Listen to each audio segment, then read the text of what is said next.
ఢిల్లీ నుండి కేంద్ర మంత్రి కిషన్ రెడ్డి మాట్లాడుతున్నారు. ఇప్పుడు లైవ్ చూద్దాం.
సింగరేణి కార్మికులు తెలంగాణ యొక్క అభివృద్ధిని దృష్టిలో పెట్టుకొని తాడిచెర్ల బ్లాక్కు సంబంధించినటువంటి మైనింగ్ లీజు సింగరేణికి కేటాయించే విషయంలో అనుమతిని కోరాను నేను.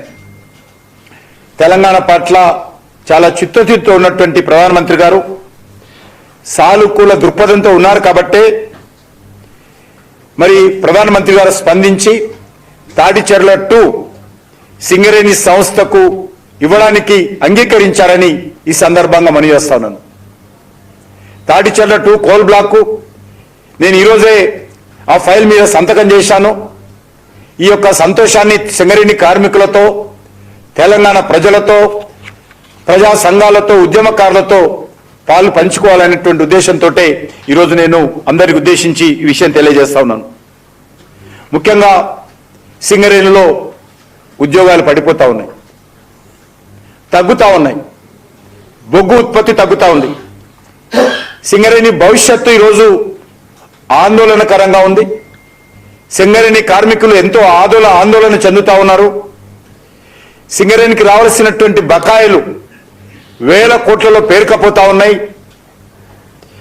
మరి ఇలాంటి పరిస్థితుల్లో కేంద్ర ప్రభుత్వం తరఫున వేలం పాటలో కాకుండా 2 బొగ్గు గనుల మరి సింగరేణికి అందించే విషయంలో ఏ రకంగా సానుకూలంగా ఉన్నదో ఇప్పుడే తెలియజేశాను. అది నైని కోల్ బ్లాక్ కావచ్చు, తాడిచెర్ల 2 ఈరోజు కేంద్ర ప్రభుత్వము ప్రధానమంత్రి గారి ఆదేశంతో అంగీకరించడం ఏదైతున్నదో చాలా సంతోషమని ఈ సందర్భంగా మనవి చేస్తున్నాను.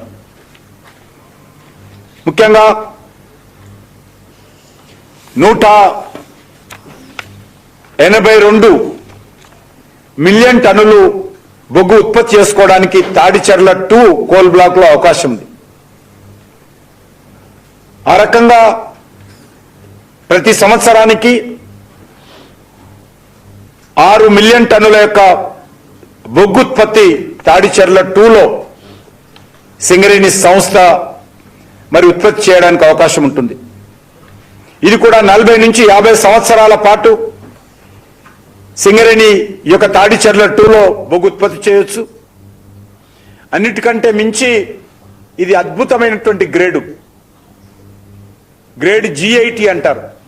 చాలా మంచి గ్రేడ్ కింద లెక్క ఈ బొగ్గు. క్వాలిటీ మంచి క్వాలిటీతో కూడినటువంటి బొగ్గు కాబట్టి అది సింగరేణికి చాలా లాభాలు చేకూరుస్తుందనే విషయాన్ని కూడా ఈ సందర్భంగా మనయేస్తున్నాను. ఈ యొక్క తాడిచెర్ల ద్వారా సుమారు 64,000 రెవెన్యూ